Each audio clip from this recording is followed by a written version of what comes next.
برناڈیٹ گرش کبھی کھیلوں کی دلدادہ نہیں رہیں، لیکن پچھلے 1 سال سے وہ ہر روز ویڈیو گیمز کھیل رہی ہیں۔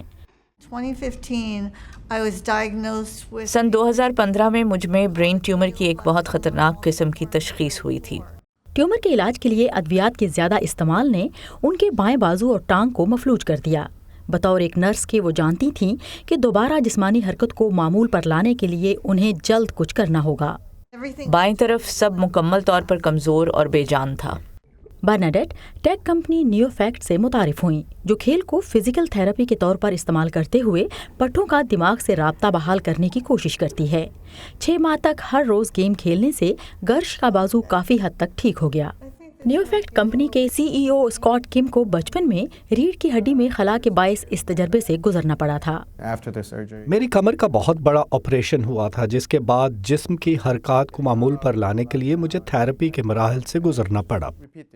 اسکاٹ کہتے ہیں کہ تھراپی کے عمل کو بار بار دہرانا بہت اہم ہے، لیکن یہ بور بھی کر دیتا ہے۔ اس اکتاہٹ سے بچنے کے لیے نیو فیکٹ نے ایک اسمارٹ گلو تیار کیا ہے۔ اسے ہاتھ پر چڑھایا جاتا ہے اور یہ آپ کی حرکات و سکنات کو جانچتا ہے۔ اسے ورچوئل کنٹرولر کہہ سکتے ہیں۔ اسے پہننے کے بعد آپ کا ہاتھ جتنی حرکت کرتا ہے، یہ سافٹ ویئر اس کو پہچانتا ہے۔ یہ سافٹ ویئر بحالی کی جانب آپ کے سفر پر نظر رکھتا ہے اور مصنوعی ذہانت کا استعمال کرتے ہوئے مزید مشکل مراحل سے گزرنے کے لیے مریض کی حوصلہ افزائی کرتا ہے۔ جیسا کہ آپ دیکھ سکتے ہیں، گزشتہ 8 ہفتوں کی مشق سے آپ ہاتھ کو 3 ڈگری نیچے کے رخ اور 15 ڈگری اوپر کے رخ حرکت دے سکتے ہیں۔ نیو فیکٹ کی اس نئی ایجاد کا نام ہے نیو مانو، جس کا مطلب ہے نیا ہاتھ۔ اسکاٹ کہتے ہیں کہ اگر مریض کا ہاتھ بالکل ساخت ہو تو یہ انگلیوں کو ہلانے میں بھی مدد دیتا ہے۔ اس کے علاوہ وہ مریض جن کی بحالی مشکل ہوتی ہے، ان کے لیے ویڈیو گیم سے بھی مدد لی جاتی ہے۔